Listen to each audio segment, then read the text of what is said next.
পরম লক্ষ্য। আমরা একটি দেহে বাস করি, আমরা কিছুটা দুঃখ ভোগ করি, কিছুটা সুখ ভোগ করি। এই দেহে বাস করিয়া যে সামান্য সুখ আমরা পাই, তাহার জন্য, আত্মরক্ষার জন্য জগতের সব কিছু ধ্বংস করতেই আমরা প্রস্তুত।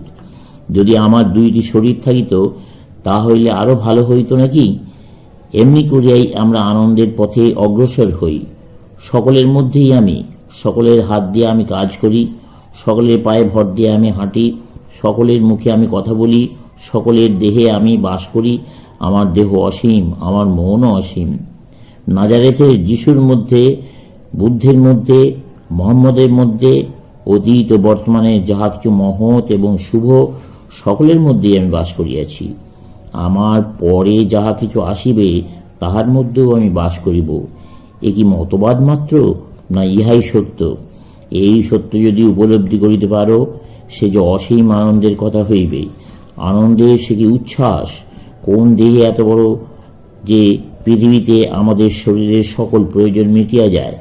অন্য সকলের শরীরে বাস করিয়া পৃথিবীর সব শরীর ভোগ করিয়া আমাদের কি অবস্থা হয়? আমরা অসীমের সঙ্গে এক হইয়া যাই, আর সেইটাই আমাদের লক্ষ্য, সেই একমাত্র পথ। একজন বলেন, আমি যদি সত্যকে জানি, তবে মাখনের মতো আমি গলিয়া যাইব।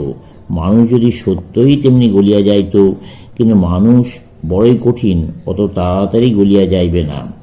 মুক্তির জন্য আমাদের কি করিতে হইবে? তোমরা তো মুক্তই। যে মুক্ত, সে কি কখনো বদ্ধ হয়? মিথ্যা কথা। তোমরা কখনো বদ্ধ ছিলে না। যে সীমাহীন, সে কি কখনো সীমাবদ্ধ হইতে পারে? অসীমকে অসীম দিয়া ভাগ করো, অসীমের সঙ্গে অসীম যোগ করো, অসীমকে অসীম দিয়া গুণ করো, অসীম অসীমই থাকে। তুমি অসীম, ঈশ্বর অসীম, তোমরা সকলেই অসীম। সত্তা কখনো দুই হইতে পারে না, সত্তা কেবল এক। অসীমকে কখনো সসীম করা যায় না। তোমরা কখনো বদ্ধ নও, এই শেষ কথা। তোমরা মুক্তই আছো, লক্ষ্যে তোমরা পৌঁছিয়াছ। সকলকেই লক্ষ্যে পৌঁছিতে হইবে। তোমরা লক্ষ্যে পৌঁছাও নাই, এ কথা কখনো ভাবিও না। আমরা যাহা ভাবি তাহাই হই।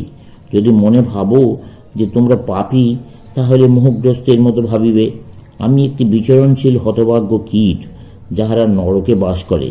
মৃত্যুর পরে তারা নরকেই যায়, আর যাহারা বলে স্বর্গে যাইবে, তারা স্বর্গেই যায়। সবই লীলা। তোমরা বলিতে পারো, কিছু যখন করিতেই হইবে, তখন ভালো করি না কেন? কিন্তু ভালো মন্দের কথা কে শুনিতেছে? লীলা। সর্বশক্তিমান ঈশ্বর লীলা করিতেছেন। ব্যাস, তুমিই তো সেই লীলার সর্বশক্তিমান ঈশ্বর। যদি খেলায়, অভিনয় নামিয়া ভিক্ষুকের ভূমিকা গ্রহণ করো, তুমি ভূমিকা নির্বাচনের জন্য অন্যকে দোষী করিতে পারো না। ভিক্ষুক হওয়াতেই তোমার আনন্দ। তোমার প্রকৃত ঐশ্বরিক স্বরূপ তো তুমি অবগত আছো। তুমি রাজা, অভিনয় নামিয়া ভিক্ষুক সাজিয়াছ মাত্র। সবই তো কৌতুক। সব জানিয়া শুনিয়া খেলায় নামো, এই তো সব। তারপর অভ্যাস করো। সারা জগৎ একটা বিরাট খেলা। সবই ভালো, কারণ সবই মজা। ওই নক্ষত্রটির কাছে আসিল এবং আমাদের পৃথিবীর সঙ্গে ধাক্কা লাগিয়া চুরমার হইয়া গেল। আমরা সবাই মরিয়া গেলাম। এটাও তো কৌতুক। যেসব ছোট জিনিস তোমাদের ইন্দ্রিয়কে আনন্দ দেয়, শুধু সেগুলিকেই তোমরা কৌতুক মনে করো। আমাদের বলা হয়, এখানে একজন ভালো ঈশ্বর আছেন এবং একজন মন্দ ঈশ্বরও ওখানে আছেন। ভুল করা মাত্র আমাকে পাকড়াও করিবার জন্য যিনি ওত পাতিয়া আছেন। আমি যখন ছোট ছিলাম, তখন কে যেন আমাকে বলিয়াছিলেন, ঈশ্বর সব কিছুই দেখতে পান। শুইতে যাইয়া আমি ওপরে যাইয়া রইলাম। মনে আশা ছিল ঘরের ছাদ খুলিয়া যাইবে, কিন্তু কিছুই ঘটিল না। নিজেরা ছাড়া আর কেহই আমাদের উপর লক্ষ্য রাখে না। নিজের আত্মা ছাড়া অপর কোনো প্রভু নাই। আমাদের অনুভূতি ছাড়া অপর কোনো প্রকৃতি নাই। অভ্যাসই দ্বিতীয় স্বভাব বা প্রকৃতি, ইহা প্রথম প্রকৃতিও বটে। প্রকৃতির এই শেষ কথা। কোনো কাজ আমি 2 বা 3 বার পুনরাবৃত্তি করি, অমনি উহা আমার প্রকৃতি বা স্বভাব হইয়া যায়। অসুখী হইও না, অনুশোচনা করিও না। যা হইয়াছে হইয়াছে। যদি অনুতাপ করো, ফল ভোগ করিতে হইবে। বুদ্ধিমান হও। আমরা ভুল করি, তাতে কি হইল? সবই তো কৌতুক বা মজা।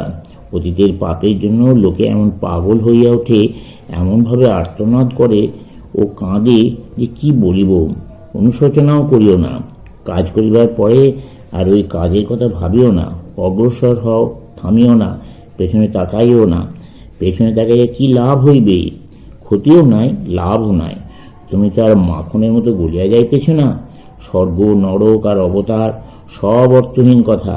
কে জন্মায় আর কে মরে মজা করিতেছ, পৃথিবীকে লইয়া খেলা করিতেছ মাত্র। যতদিন ইচ্ছা শরীরটাকে ধারণ করিতেছ, যদি পছন্দ না হয় করিও না। অসীমই সত্য, সসীম তো খেলা মাত্র। তুমি একাধারে অসীম ও সসীম দেহবান, ইহা নিশ্চয়ই জানিও। জ্ঞানের হৃদয় হইলেও কোনো পার্থক্য হইবে না, খেলা চলিতেই থাকিবে। দুইটি শব্দ আত্মা ও দেহ যুক্ত করা হইয়াছে। আংশিক জ্ঞানই ইহার কারণ। নিশ্চয়ই জানিও তুমি সর্বদাই মুক্ত। জ্ঞানের আগুনে যত কিছু কলুষ ও অসম্পূর্ণতা সব পড়িয়া যায়। আমি সেই অসীম। একেবারে আদিতে তোমরা মুক্ত ছিলে, এখনো আছো, চিরদিন থাকিবে। যে জানে আমি মুক্ত সেই মুক্ত, যে মনে করে আমি বদ্ধ সেই বদ্ধ। তাহলে ঈশ্বর, পূজা অর্চনা প্রভৃতির কি হইবে? এগুলিরও প্রয়োজন আছে। আমি নিজেকে ঈশ্বর ও আমি এই দুই অংশে ভাগ করিয়াছি। আমি পূজিত হই এবং নিজেকে পূজা করি। কেন করিব না? ঈশ্বরই তো আমি। আমার আত্মাকে কেন পূজা করিব না?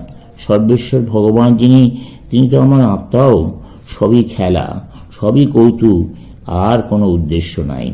জীবনের পরিণাম ও লক্ষ্য কি?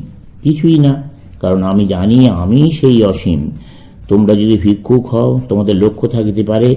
আমার কোনো লক্ষ্য নাই, কোনো অভাব নাই, কোনো উদ্দেশ্য নাই। আমি তোমাদের দেশে আসিয়াছি, বক্তৃতা করিতেছি, নিছক মজার খেলা, আর কোনো অর্থ নাই।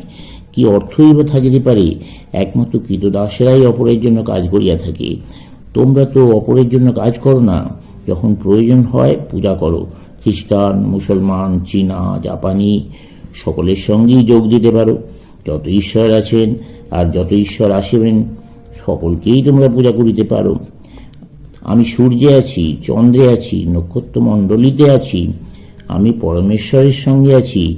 আমি আছি সব দেবতার মধ্যে। আমার আত্মাকেই আমি পূজা করি। ইয়ার আরেকটি দিক আছে, সেটাও আমি এখনো বলি নাই। আমার ফাঁসি হইবে, আমি দুষ্ট, নরকে আমি শাস্তি পাইতেছি, সেসবও মজার খেলা। আমি অসীম, এই জ্ঞান লাভ করাই দর্শনের চরম পরিণতি। লক্ষ্য, প্রেরণা, উদ্দেশ্য, কর্তব্য সব পেছনে পড়িয়া থাকে। চলবে।